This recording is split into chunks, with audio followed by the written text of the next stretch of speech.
నుండేనా లేకపోతే అంతకు ముందు నుండా అనేటువంటి విషయాన్ని మనకు మనం ప్రేమించి వచ్చిన దైవజనులు ఇరువురు కూడా మీ అందరికీ వందనాలు.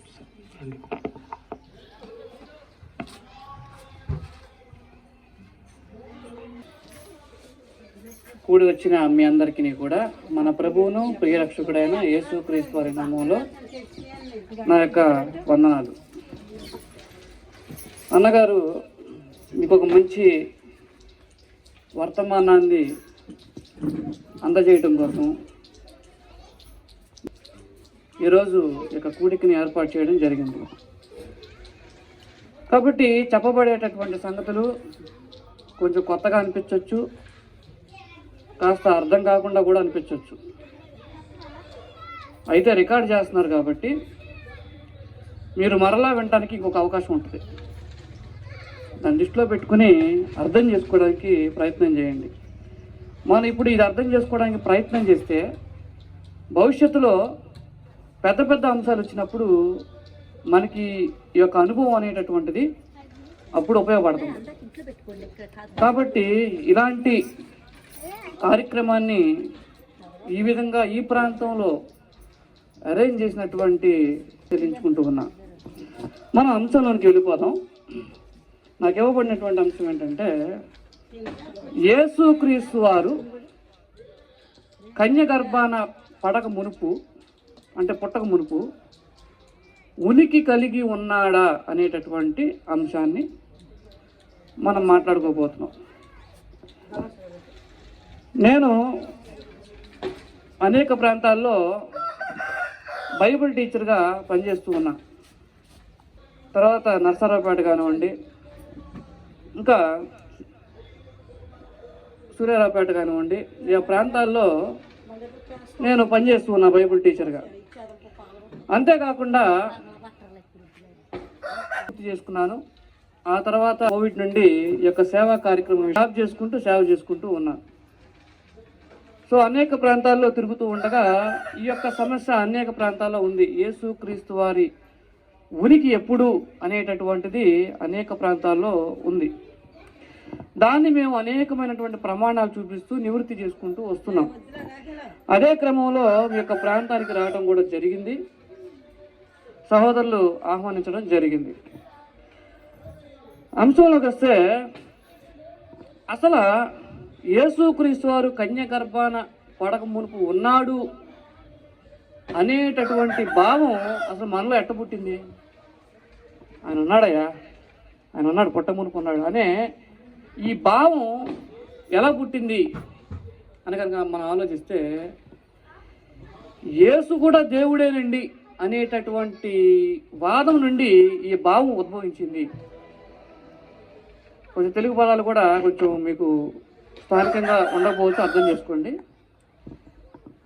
యేసు కూడా దేవుడే అనేటటువంటి భావం నుండి, అనే వాదం నుండి ఈ భావం ఉద్భవించింది. ఎందుకంటే బేసిక్గా మనకు తెలుసు, దేవుడు అనేటటువంటి వ్యక్తికి చావు లేదు, జనం లేదు.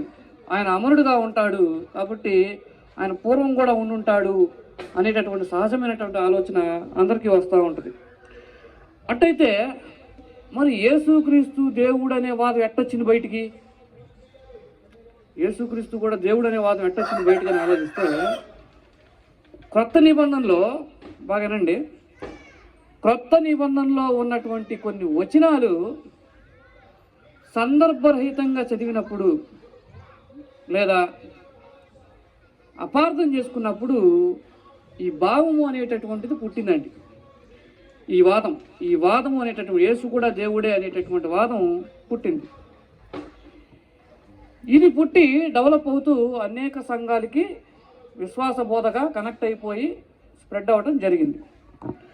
అంటే ఈ బైబిల్ని మనం చాలా దీర్ఘంగా, అసలు దీంట్లో ఉన్న వ్యక్తులు ఎవరెవరితో ఏం మాట్లాడుతున్నారు కనుక ఆలోచన చేస్తే, మనం నేర్చుకుంది ఒక ఎత్తు అయితే ఇందులో ఉన్నది ఇంకో ఎత్తు అవుతుంది.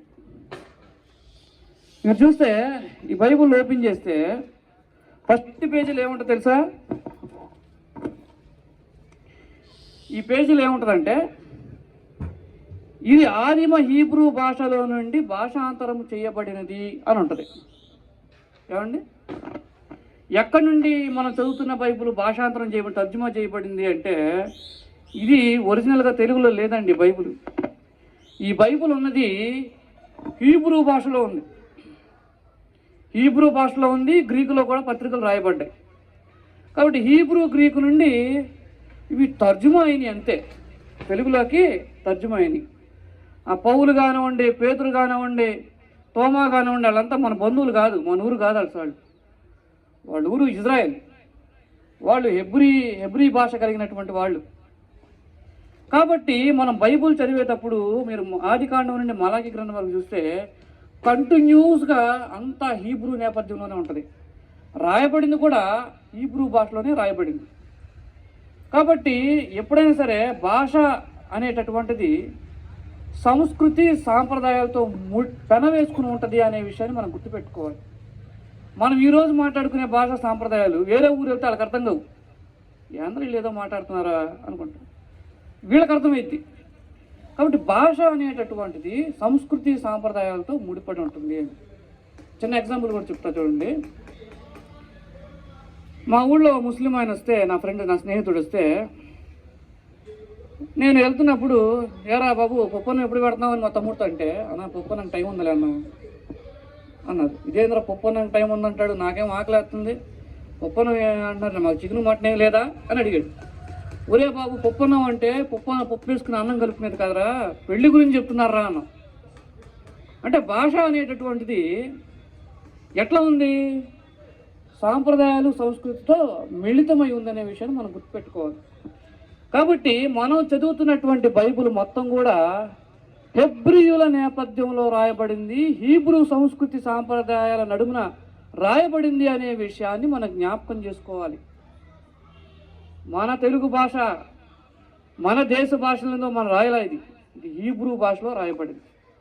కాబట్టి హీబ్రూ భాష నేపథ్యంతోనే మనం చదవాలి తప్ప ఈ మన కల్చర్ బేస్గా మనం చదవడానికి లేదు, అర్థం చేసుకోవడానికి లేదు. అయితే యూదుల విశ్వాసంలో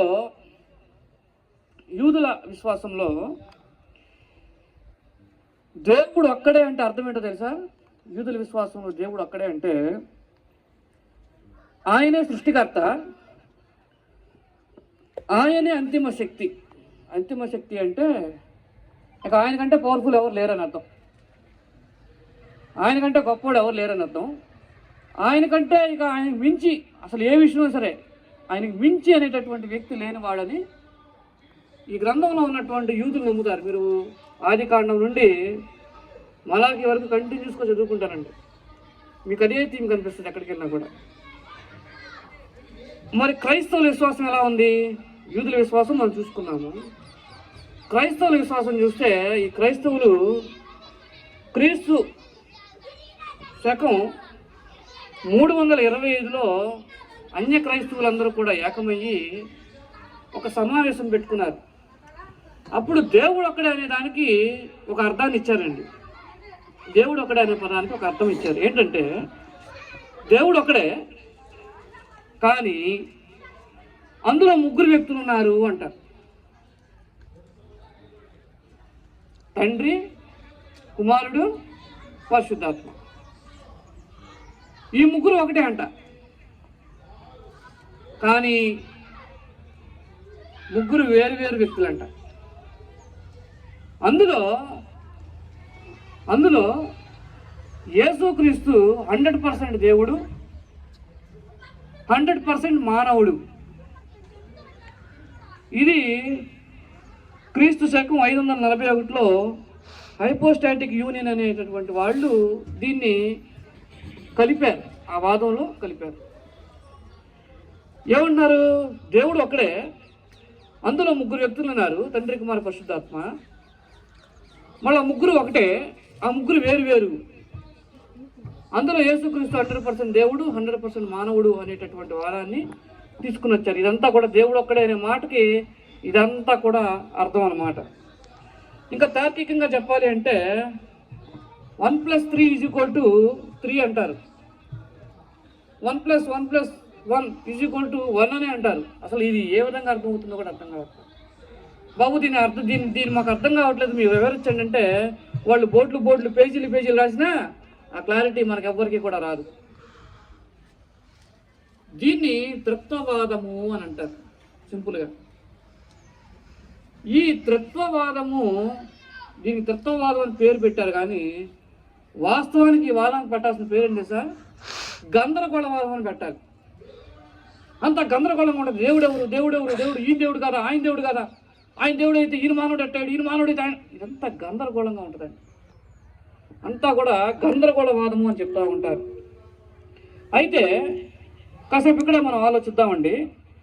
యేసు 100% దేవుడు ప్లస్ 100% నరుడు ఎలా కాగలడు? ఈయన 100% దేవుడు 100% మానవుడు అని కనుక మనం అనుకున్నట్లయితే ఇది దైవ లక్షణాలకి విరుద్ధమైనటువంటి బోధగా మనకు కనిపిస్తూ ఉంటుంది. ఒకసారి తీయండి, సంఖ్యాకాండము 23వ అధ్యాయము 19వ వచనాన్ని ఎవరైనా చదివి వినిపించండి. సంఖ్యాకాండము 23వ అధ్యాయము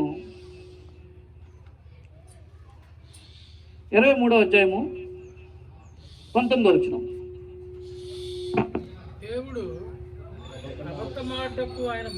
దేవుడు అబద్ధమాటకు ఆయన మానవుడు కాదు, పశ్చాత్తాపడుటకు ఆయన నరపుత్రుడు కాడు అంటున్నాడు. అంటే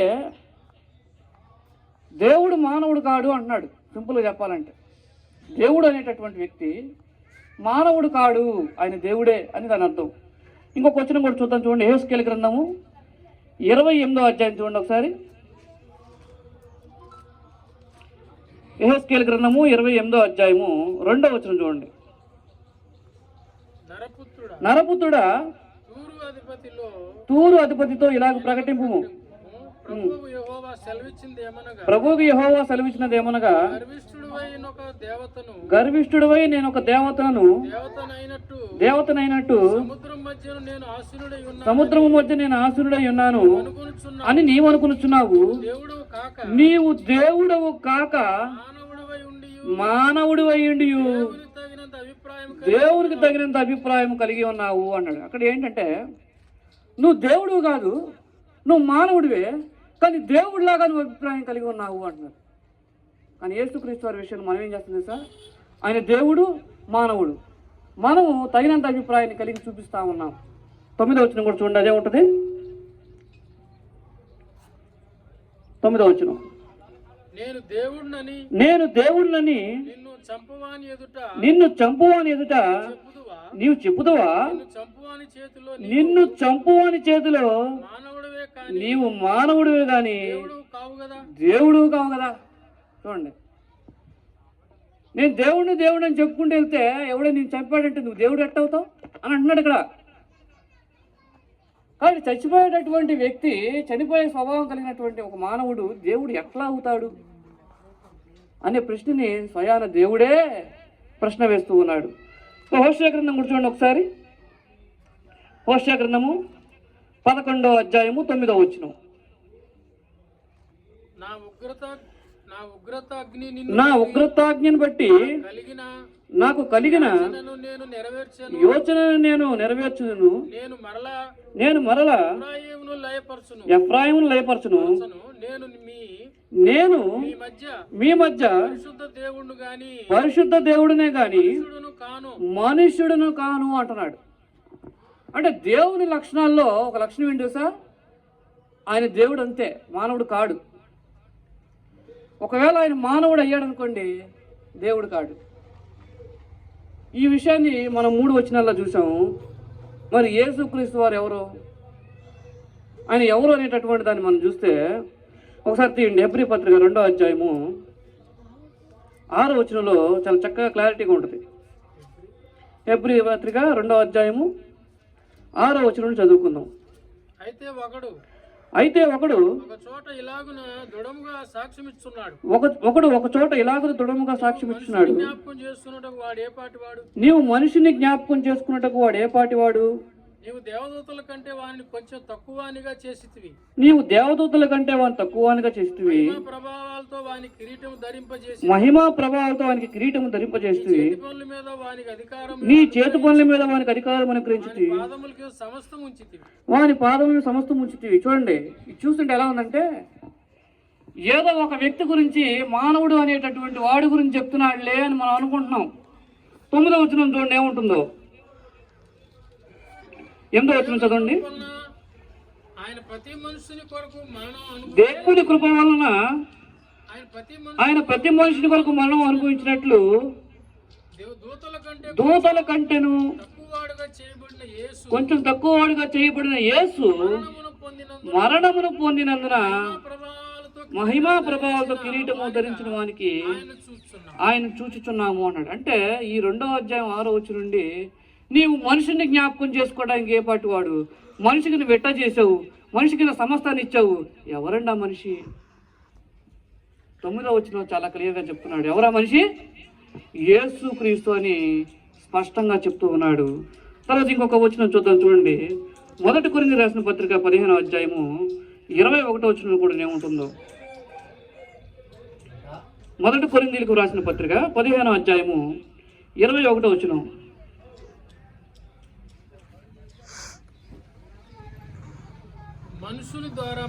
మనుషుల ద్వారా మరణము వచ్చిన కనుక మనుషుని ద్వారానే అంటే యేసుక్రీస్తు మనిషే కాడా? మనిషి ద్వారా మరణం వచ్చింది, మనిషి ద్వారానే మృతుల పునరుద్ధానం. ఇంకా కిందకు వస్తే ఆదాము మొదటి ఆదాము అంటాడు, ఈయన కడపటి ఆదాము అంటాడు. మొదటి ఆదాము మనిషి అయినప్పుడు కడపటి ఆదాము ఏమవుతాడు? మనిషి అవుతాడు. ఇక ఇలాంటి వచనాలు మనం చాలా చదువుకోవచ్చు. రోమాపత్రిక 5:15లో ఉంటుంది, అపోస్తలుల 17:31లో ఉంటుంది, 1 తిమోతి 2:5లో ఉంటుంది, యోహాను 8:40లో 8వ అధ్యాయం 40వ వచనంలో ఉంటుంది. ఇలాగా యేసుక్రీస్తు వారు మానవుడు అని చెప్పడానికి దాదాపు 40 సార్లు మనకి గ్రంథంలో కనిపిస్తూ ఉంటుంది. అయితే ఇస్రాయేలీలు ఎవరైతే ఉన్నారో అంటే యూదులు ఎవరైతే ఉన్నారో వీళ్ళు దేవుడు ఒక్కడే అనేటటువంటి భావాన్ని మనం ఇంత చెప్పుకున్నాం కదా. దేవుడు ఒక్కడే అంటే ఏమని అనుకుంటున్నారు చాలామంది? దేవుడు ఒక్కడే కానీ ముగ్గురుగా ఉన్నారు, తండ్రి, కుమార, పరిశుద్ధాత్మ, మరలా ఒకడే అనేటటువంటి ఈ యొక్క భావం ఏదైతే ఉందో ఈ భావాన్ని ఇశ్రాయేలీలు కలిగి ఉన్నారా అంటే పాత నిబంధనలో ఎక్కడైనా ఈ యొక్క అర్థము, ఈ యొక్క భావము, ఈ యొక్క వాదము అనేటటువంటిది ఉందా అని మీరు ఎక్కడైనా సరే చూడండి. యెహోవా దేవుడు నేనే దేవుణ్ణి, నేనొక్కడే దేవుణ్ణి అని చెప్పుకుంటే దాని అర్థం మేము ముగ్గురిమి, మరలా మేము ఒకళ్ళమే, నాలో ఒకడు 100% దేవుడు, 100% మానవుడు అని చెప్పేటటువంటి కార్యక్రమం ఎక్కడైనా దేవుడు చేశాడా? లేకపోతే నేనే దేవుడు అని చెప్పిన మాటని వింటున్నటువంటి ఇశ్రాయేలీలు, వింటున్నటువంటి శ్రోతలు ఎవరైనా సరే ఓహో దేవుడు ఒక్కడే అని చెప్పుకుంటున్నాడు అంటే ఈయనలో ముగ్గురున్నారు, ఆ ముగ్గురు తండ్రి, కుమార, పరిశుద్ధాత్మ, ఆయనలో ఒకడున్న, ఆ ముగ్గురు కలిసి ఒకడు, ఆ ఒకళ్ళలో 100% దేవుడు, 100% మానవుడు అనేటటువంటి అభిప్రాయాన్ని వింటున్న వాళ్ళని కలిగి ఉన్నారా? మీకు ఎక్కడా కనపడదు. ఆదికాండం నుండి మలాకి గ్రంథం వరకు కానివ్వండి, కొత్త నిబంధనలు కానివ్వండి, అటువంటి అర్థము అనేటటువంటి బహుళమైనటువంటి అర్థము అనేటటువంటిది ఎక్కడ కనిపించదు. అయితే ఈ యొక్క ఇశ్రాయేలీలు ఎప్పుడు కూడా ఏకదేవుడు అనే దాని మీదే వీళ్ళు డిపెండ్ అయి ఉన్నట్టుగా మాకు అర్థమవుతూ ఉంటుంది. చూడండి ఒకసారి యెషయా గ్రంథం చూడండి. ఈ యెషయా గ్రంథము రాసే సమయానికి వీళ్ళు చెరకి వెళ్తున్నారు. ఆల్రెడీ ఇశ్రాయేలీల్ని, యూదుల్ని పట్టుకున్నారు బబులోను చెరకు తీసుకెళ్లే ముందు. పట్టుకునేటటువంటి కొద్దిగా ముందు ఆహాబు ఈ యొక్క ప్రవక్తలు, ఈ యొక్క ఆహాబు రాజు ఉన్న టైంలో వాళ్ళ చుట్టుప్రక్కల మొత్తం కూడా విగ్రహారాధన అనేటటువంటిది బ్రహ్మాండంగా ఉంది, పుష్కలంగా ఉంది. సో యూదులు ఏం చేస్తున్నారంటే ఆచరించడం కూడా మొదలెడుతున్నారు. అలాంటి సందర్భంలో వాళ్ళు చెరకు వెళ్తున్న టైంలో చెరలో ఉన్నప్పుడు ఈ యెషయా భక్తుడు రాస్తూ ఏమంటున్నాడు అంటే ఈ విగ్రహాల సంభాషణ ఎప్పుడు వచ్చినా కూడా ఆ సమయంలో దేవుడు ఏమని యెషయాతో సెలవిస్తున్నాడు చూడండి ఒకసారి. యెషయా గ్రంథము 45వ అధ్యాయం చూడండి. యెషయా గ్రంథము 45వ అధ్యాయము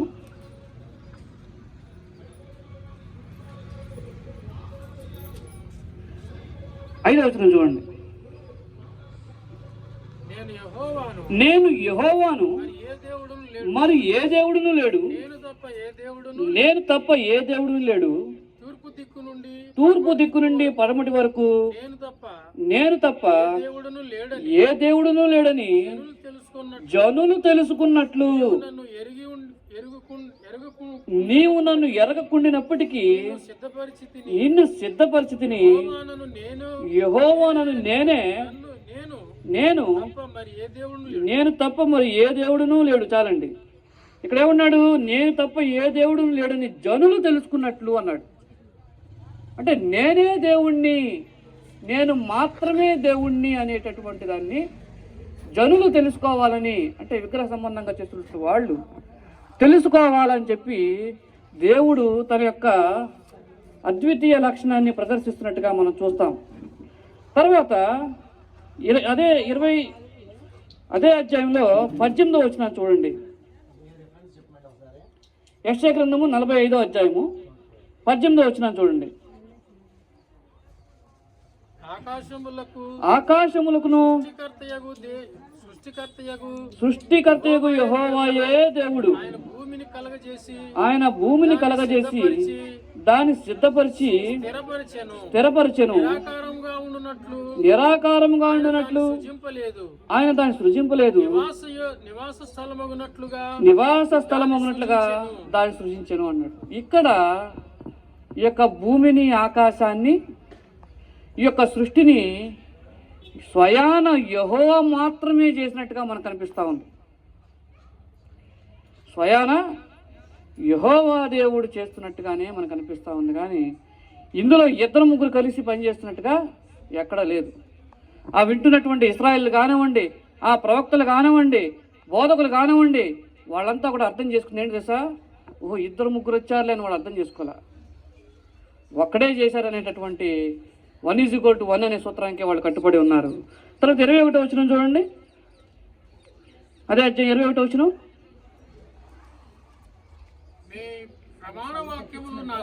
మీ ప్రమాణ వాక్యములు నా సన్నిధిని తెలియజేయుడి, జనులు కూడుకొని చేసుకుందురు గాక. పూర్వకాలం మొదలుకొని ఆ కార్యమును తెలియజేసిన వాడెవడు? చాలా కాలం కిందట దాన్ని ప్రకటించిన వాడెవడు? యెహోవానగు నేనే కదా, నేను తప్ప వేరొక దేవుడు లేడు. చాలండి. ఏమంటున్నాడు ఇక్కడ? పూర్వకాలం నుండి నేనే ప్రకటించాను అంటున్నాడు, నేనే ప్రవచించాను అంటున్నాడు, దాన్ని నెరవేర్చువాడిని కూడా నేనే అని చెప్తూ ఉన్నాడు. కాబట్టి యెహోవా మాత్రమే ఆ లక్షణాన్ని కలిగి ఉన్నాడు అనే విషయాన్ని మనం జ్ఞాపకం చేసుకోవాలి. సృష్టించే లక్షణాన్ని ఆయన కలిగి ఉన్నాడు, ప్రకటించి నెరవేర్చే లక్షణాన్ని ఆయన కలిగే ఉన్నాడు. తర్వాత అద్వితీయ దేవుడుగా, ఒక్కడే దేవుడుగా ఆ లక్షణాన్ని కూడా ఆయనే కలిగి ఉన్నాడు. తర్వాత 45వ అధ్యాయం 22వ వచనం చూడండి, చివరి వచనం చూడండి. 22, 23 చూడండి. 23 చదవండి. నా ఎదుట ప్రతి మోకాలు వంగన నీవు, ప్రతి నాలుకయు నా తోడని ప్రమాణం చేయునయు, నేను నా పేరట ప్రమాణం చేసి ఉన్నాను. నీతిగల నా నోటి మాట బయలుదేరుచున్నది, అది వ్యర్థము కానేరదు అన్నాడు. వ్యర్థమైంది ఏంటి తెలుసా? విగ్రహాలు వ్యర్థమైనవి, అవి ఏం చెయ్యవు. నేను వ్యర్థమైన వాడిని కాను అని వ్యర్థమైన వాటిని చూపిస్తూ నేను వ్యర్థమైన వాడిని కాను, నా మాటలు వ్యర్థమైనవి కావు అని చెప్తూ ఉన్నాడు. ఇక్కడ కూడా మనకి దేవుడు ఒక్కడిగానే కనిపిస్తున్నాడు. పాత నిబంధన మొత్తంలో కూడా మీరు చూస్తే కేవలం యెహోవా మాత్రమే దేవుడిగా కనిపిస్తూ ఉన్నాడు. యూదులు యేసు అంటే ఎవరో తెలియదు వాళ్ళకి మెస్సీ అంటే తెలుసు. యూదులకి మెస్సీ కోసం ఎదురు చూశారు వాళ్ళు. వినండి ఒకసారి. ద్వితీయోపదేశకాండము 6వ అధ్యాయం 4వ వచనం చూడండి.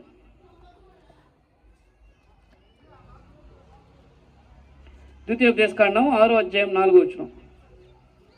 ఇశ్రాయేలు వినుము, ఇశ్రాయేలు వినుము, దేవుడైన యెహోవా అద్వితీయుడగు యెహోవా, మన దేవుడైన యెహోవా అద్వితీయుడగు యెహోవా. అద్వితీయుడగు యెహోవా అంటున్నాడు. ఈ వచనం చూడండి, యూదులు దీన్ని షమా ఇజ్రాయెల్ అంటారు. వీళ్ళు పొద్దున్నే నిద్రలేకంగానే రాత్రి పడుకునే ముందు పాట పాడతారు. షమా ఇజ్రాయేల్ అని చెప్పేసి ఒక పాట పాడతారు. మనకి వస్తుంది కదా, అల్లాహు అక్బర్ అని వస్తుంది కదా. వీళ్ళు 5 సార్లు 6 సార్లు చేస్తారు, బట్ యూదులు 2 సార్లు చేస్తారు. దీని అర్థం ఏంటంటే మన దేవుడు ఒక్కడే, ఆయనే యెహోవా అని దాని అర్థం. వాళ్ళు దేవత్వంలో బహుళత్వం ఉందని నమ్మరు, అది వారికి తెలియదు. వీళ్ళు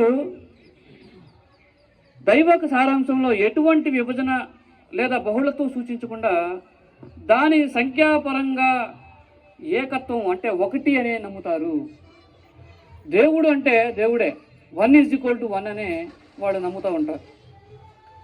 తర్వాత దీనిని Jewish publication society of India society అనేటటువంటిది ఏదైతే ఉందో జేపీఎస్ అంటారు. అంటే జూయిష్ పుస్తకాలని వాళ్ళు ట్రాన్స్లేట్ చేస్తారు.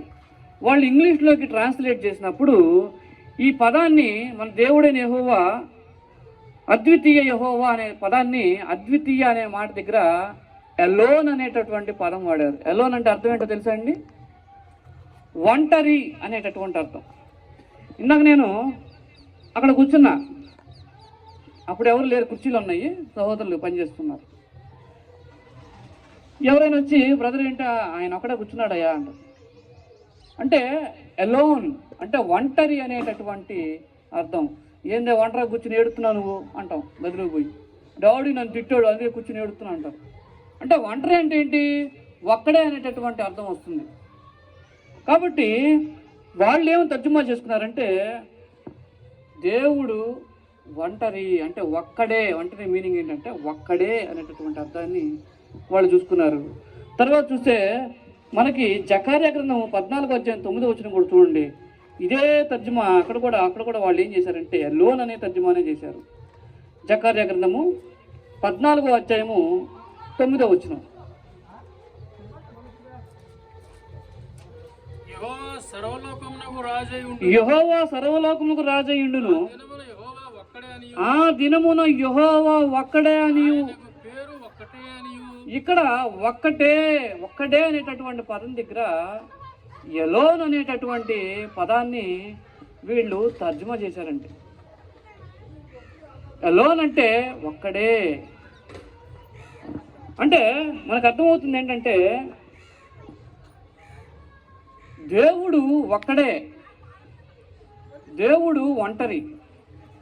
దాని అర్థం అది. ఓల్డ్ టెస్టిమెంట్ మొత్తం మీరు చదవండి, దేవుడు ఒక్కడే ఒక్కడే ఒక్కడే ఒక్కడే ఒక్కడే ఒక్కడే ఒక్కడే. దేవుడు ఒక్కడే అంటే ఒక్కడే. అంతేగాని మనకి ఈ సంఘాల్లో తత్వం నమ్ముతున్నట్టుగా దేవుడు ఒక్కడే కానీ ఆయనలో 3 ఉన్నారు, ఆ 3 ఒక్కడే కానీ 3 వేరు వ్యక్తులు. ఆయనలో యేసు 100% దేవుడు 100% నరుడు అనేటటువంటి అర్థము అసలు యూదుల్లో లేనే లేదు. దేవుడు ఒక్కడే అంటే ఒక్కడే.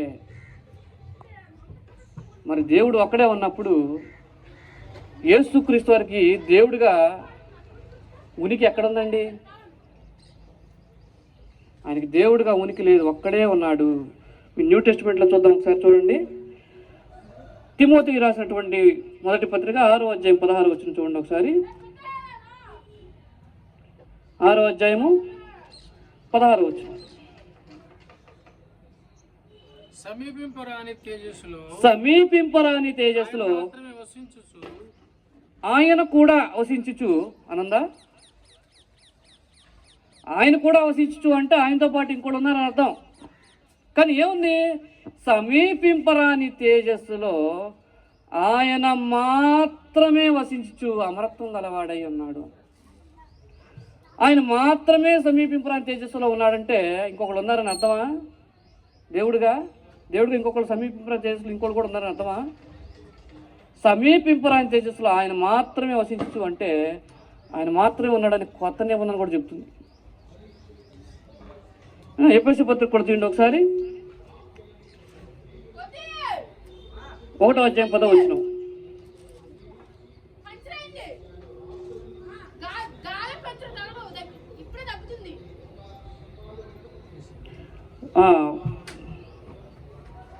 పదవచనం 1వ అధ్యాయం ఎఫెసీయులకు రాసిన పత్రిక 1వ అధ్యాయం 10వ వచనం. ఈ సంకల్పం బట్టి ఆయన పరలోకంలో ఉన్నవే గాని భూమి మీద ఉన్నవే గాని సమస్తమును క్రీస్తునందు ఏకముగా సమకూర్చవలని తనలో తాను నిర్ణయించుకునేను అంటాడు. అంటే ఏం జరుగుతుంది ఇక్కడ? క్రీస్తునందు సమస్తము ఉండాలని క్రీస్తుని పక్కన పెట్టి నిర్ణయం తీసుకోవచ్చుగా. ఏమండి, యేసుక్రీస్తు వారు పుట్టక మునుపు ఆయన దేవుడిగా, దేవుని పక్కన దేవుడిగా ఉండుంటే ఆయన పిలుచుకుని ఆయనతో మాట్లాడి నిర్ణయం తీసుకోవచ్చుగా. క్రీస్తుని కూర్చుంది ఏం జరగాలి అనేటటువంటి దాన్ని ఏం చేశాడు సార్? తనలో తాను నిర్ణయించుకునేను అంటాడు. తనలో తాను ఎవడైనా ఎప్పుడైనా ఎలా నిర్ణయం తీసుకుంటాడండి? పక్కన ఎవరు లేనప్పుడు, ఆ విషయం ఎవరు తెలియకూడదు అనుకున్నప్పుడు ఎవడైనా తనలో తాను నిర్ణయం తీసుకుంటాడు. బ్రదర్ కూడా తనలో తాను నిర్ణయం తీసుకుని తర్వాత మీకు చెప్పి అందరూ కలిసి కుడికి చేశారు, అవునా కదా? కాబట్టి ఇక్కడ అందరూ ఉన్నట్టుగా అర్థమవుతా ఉంది.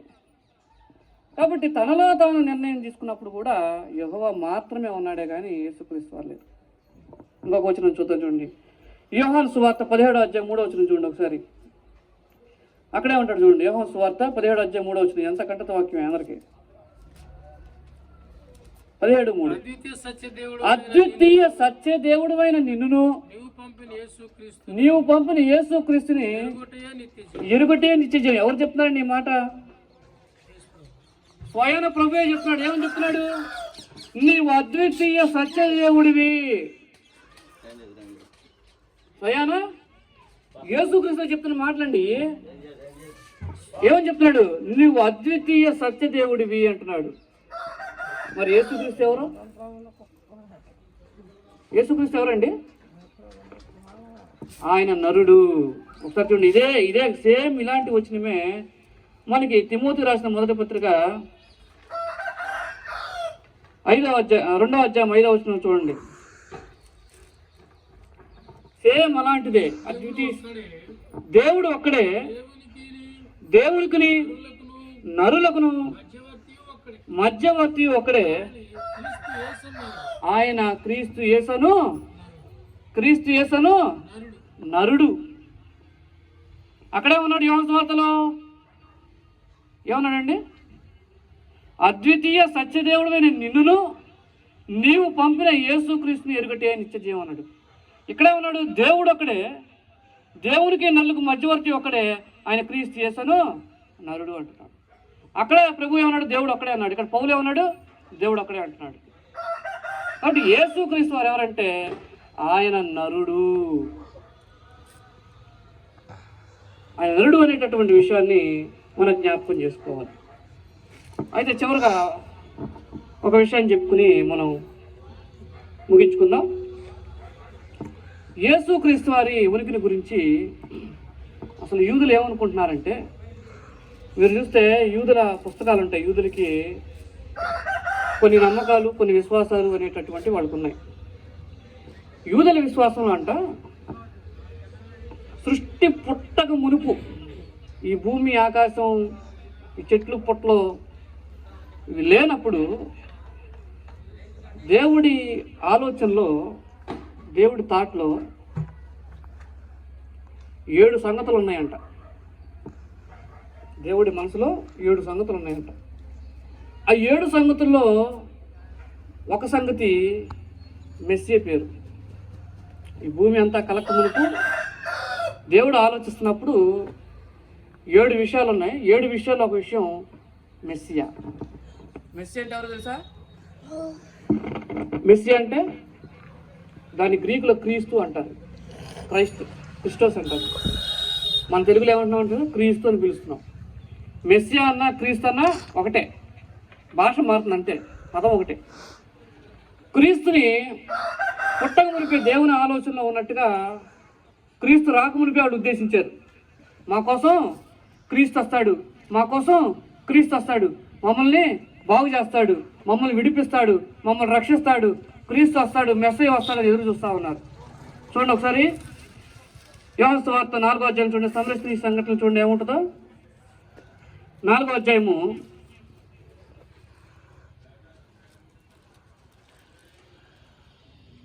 25వ వచనం చూడండి. ఆ స్త్రీ ఆయనతో ఏముంటుంది? ఆ స్త్రీ ఆయనతో అంటే ఎవరు? యేసుక్రీస్తు వారితో క్రీస్తు అనబడిన మెస్సయ్య వచ్చినని నేను ఎరుగుదును. ఎట్ట తెలుసండి వీళ్ళకి? ఎట్ట తెలుసు? దేవుని సంకల్పంలో ఉన్నటువంటి విషయాల్ని ప్రవక్తల ద్వారా రచిస్తూ మీ కొరకు ఒక మెస్సయ్య వస్తాడు, ఒక క్రీస్తు వస్తాడు అనేటటువంటి విషయాన్ని తెలియజేస్తూ ఉంటే వాళ్ళు విని ఎదురు చూస్తూ ఉన్నారు. క్రీస్తు అనబడిన మెస్సయ్య వచ్చినని నేను ఎరుగుదును, ఆయన వచ్చినప్పుడు మాకు సమస్తము తెలియజేయనని చెప్పగా, చూడండి యేసుక్రీస్తు వారు ఏమంటున్నారు? నీతో మాట్లాడుచున్న నేనే ఆయనని ఆమెతో చెప్పాను. నిజంగా యేసుక్రీస్తు వారు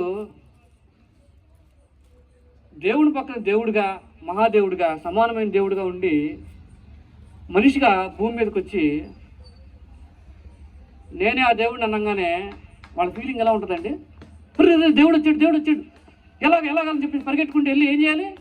ముందు ఆయనకు ఆరాధన చేసి ఆయన కాళ్ళు పట్టుకుని, అయ్యా నువ్వు మామూలుడి కాదు, నువ్వు దేవుడు, నువ్వు వచ్చావు అనేటటువంటి ఫీలింగ్ వాళ్ళ మనసులో ఉంటుంది. కానీ ఓహో నువ్వు మెస్సయ్యవా, కింద చూడండి ఏముంటుందో. అంతటా ఇంతలో 27వ వచనం, ఆయన శిష్యులు వచ్చి ఆశ్చర్యపడరు కానీ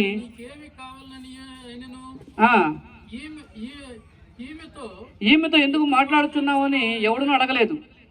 ఆ స్త్రీ తన కుండ విడిచిపెట్టి ఊరిలోకి వెళ్ళి, మీరు వచ్చి నేను చేసినవన్నీ నాతో చెప్పిన మనిషిని చూడండి, ఆయన క్రీస్తు కాడని ఆయన ఆ ఊరి వారితో చెప్పగా.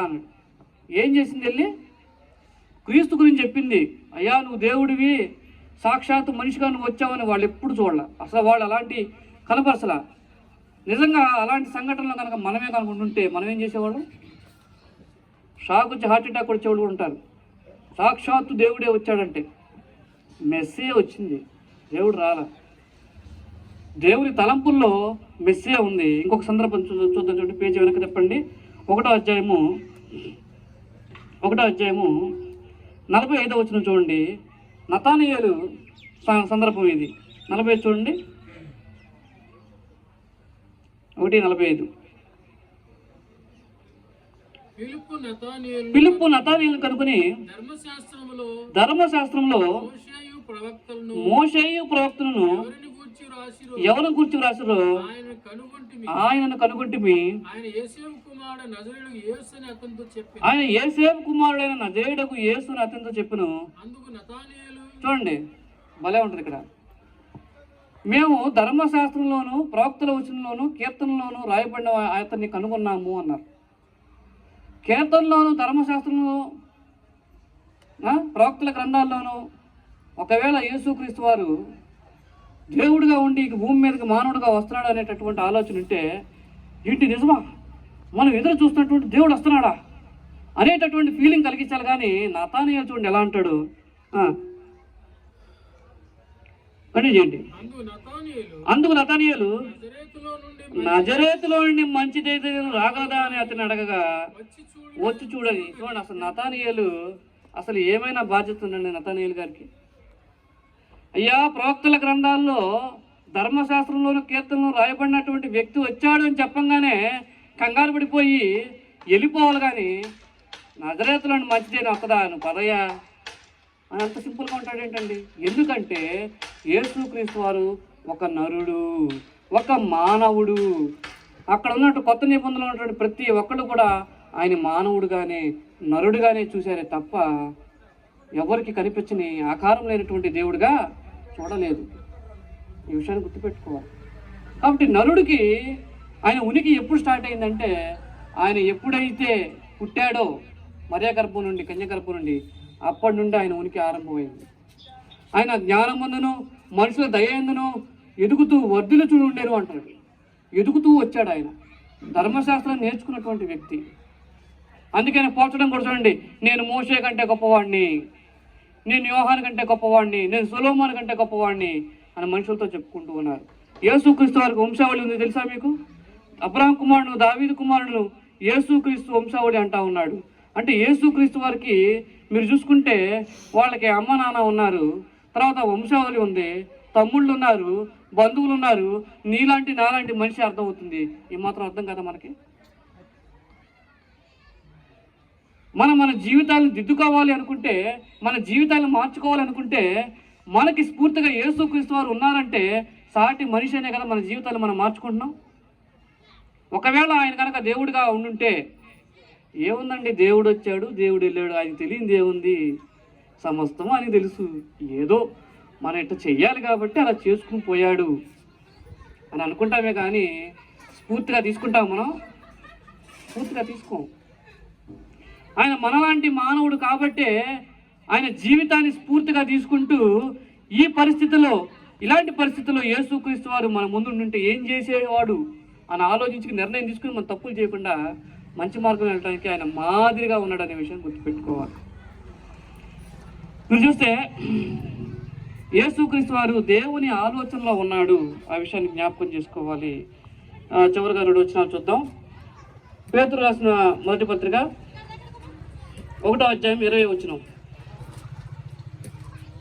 పేతురు రాసిన మొదటి పత్రిక, పునాది వేయబడక మునిపే నియమింపబడేను అంటాడు. ఎవరు? యేసుక్రీస్తు వారు. జగత్ పునాది వేయబడక మునిపే నియమించబడేను. దేవుడిగా లేడండి, దేవుని మనసులో మెస్సీగా ఉన్నాడు, అంటే క్రీస్తుగా ఉన్నాడు, దేవుని ఆలోచనలో ఉన్నాడు. దేవుని ఆలోచనలో ఉన్నదాన్ని దేవుడు పాత నిబంధనలు చెప్పుకుంటూ వచ్చాడు తన ప్రజలకి. మీకోసం మిమ్మల్ని విడిపించే మెస్సీ వస్తున్నాడు, మెస్సీ వస్తున్నాడు, క్రీస్తు వస్తున్నాడు, ఎదురు చూడండి అని. సమర స్త్రీ ఎదురు చూసింది, నతానీయులు ఎదురు చూశాడు, నికోదేము ఎదురు చూశాడు. నికోదేము సందర్భం చూస్తే బోధకుడు వేయండి నీకు తెలియదా అంటే ఏదో స్నేహితులు మాట్లాడుకున్నట్టు ఉంటుంది. మనమేం ఊహిస్తాం? మనమేమో యూదులు ఏమనుకున్నారంటే ఆయన మనిషిని అనుకున్నారు. మనమేమనుకుంటాం, గొప్ప దేవుడు, మహాదేవుడు, యెహోవా లాంటి సమానమైన దేవుడు.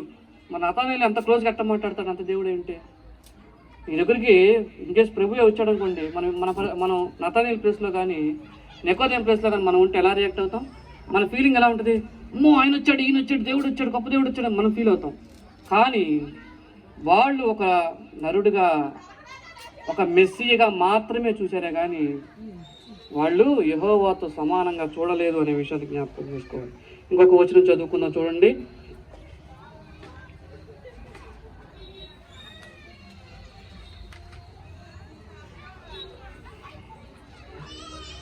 ప్రకటన గ్రంథము 13వ అధ్యాయం 8వ వచనం. ప్రకటన గ్రంథము 13వ అధ్యాయము 8వ వచనం.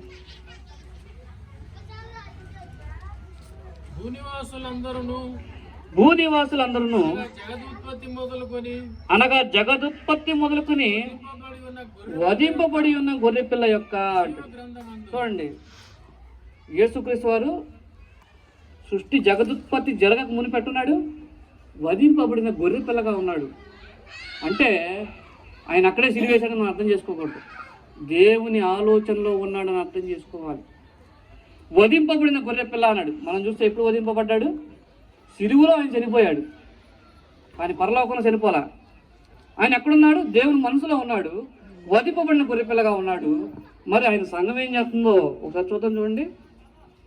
ఎఫెసీయులకు రాసిన పత్రిక 1వ అధ్యాయం 4వ వచనం. ఎఫెసీయులకు రాసిన పత్రిక 1వ అధ్యాయము 4వ వచనం. ఎట్లనగా తన ప్రియునియందు తాను ఉచితంగా మనకు అనుగ్రహించిన తన కృపా మహిమకు కీర్తి కలిగినట్లు తన చిత్త ప్రకారమైన దయా సంకల్పము చొప్పున యేసుక్రీస్తు ద్వారా తనకు కుమారులుగా స్వీకరించుటకే ఏంటంటే మనలను ముందుగా తన కొరకు నిర్ణయించుకుని అంటాడు. మనం అంటే ఎవరండి ఇక్కడ? సంఘం. మనం అంటే ఎవరు? ఆ సందర్భంలో చూస్తే సంఘం. సంఘం ఏం చేసిందంట? ముందుగా నిర్ణయించుకుందంట. మన సంఘము అనేటటువంటి శరీరం దేవుని ఆలోచనలో ముందే ఉంటే శిరస్సు ఉండదా? శిరస్సుగా యేసుక్రీస్తు వారు దేవుని ఆలోచనలో ఉండడా? వదింపబడిన గొర్రెపిల్లగా ఆయన ఉండడా? దేవుని వాక్యంగా దేవుని ఆలోచనలో ఉండడా అని చెప్పి అడుగుతా ఉన్నాను. కాబట్టి ముగింపు మాటలుగా నేనేం చెప్పాలనుకుంటున్నానంటే,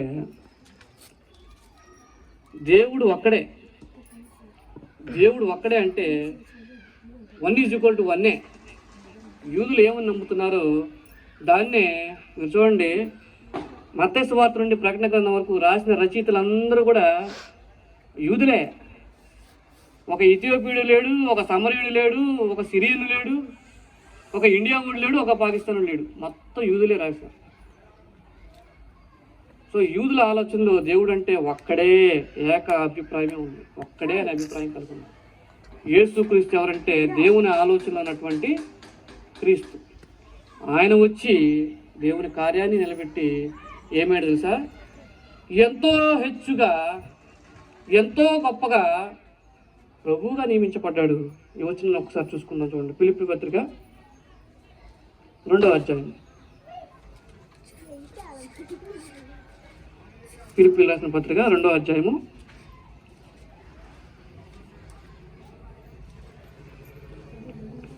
10వ వచనం చూడండి, 11వ వచనం చూడండి.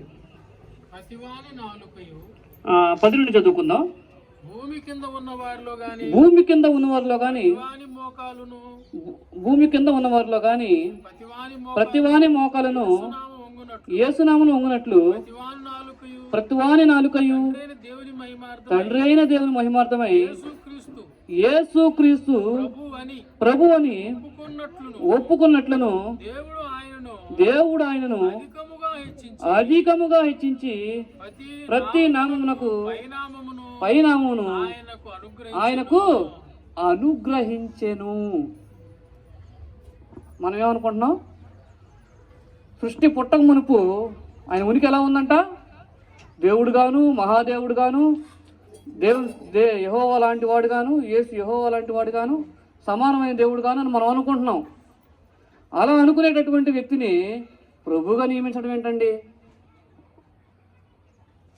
నీకోసమే కదా, జనాలందరి కొరకు నేను ఏం చేశాను? చనిపోయానని చెప్తున్నాడు ప్రభు.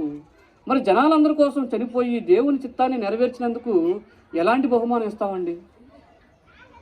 చిన్నపిల్లలు అరే నాయన కొట్టుకెళ్ళి రారా అన్నప్పుడు కొట్టుకెళ్ళి వచ్చినందుకు చాక్లెట్ కొనుక్కోరా అని ఇస్తాం మనం. మరి నీతో పాటు ఉన్న నీ సహదేవుడు కష్టపడి జనాలందరి కొరకు ప్రాణత్యాగం చేసి బలి నీ దగ్గరికి వస్తే నువ్వు ఇచ్చే బహుమానం ఏంటి? ప్రభువుగా నియమిస్తావా? నువ్వెవరు నియమించడానికి? 3 స్వతంత్ర దేవుళ్ళు అని తెలుసుగా మీకు? మనం బయట నేర్చుకుంటే అంతకుముందు 3 స్వతంత్రమైన దేవుళ్ళు, 3 సర్వాధికారులు అంటాం. కానీ ఇక్కడ ప్రభు అయిన యేసుక్రీస్తుకి సొంత సర్వాధికారం ఎక్కడుంది? ఏమన్నాడు? యేసుక్రీస్తు ప్రభు అని ఒప్పుకున్నట్లు ఏమన్నాడు? ఇంకా దేవుడు ఆయనను అధికముగా హెచ్చించి. ఇది ఆయనకు అవమానం కాదా? కానీ ఒక మనిషిగా, ఒక నరుడుగా యేసుక్రీస్తు వారు ఉంటే అది ఆయనకి ఘనత. మనలాంటి ఒకడు మన కోసం త్యాగమయ్యి పరలోకములో అధికారం మన మీద ఆయన అధికారం చేస్తూ ఉన్నాడని మనం ప్రౌఢగా చెప్పుకోగలం.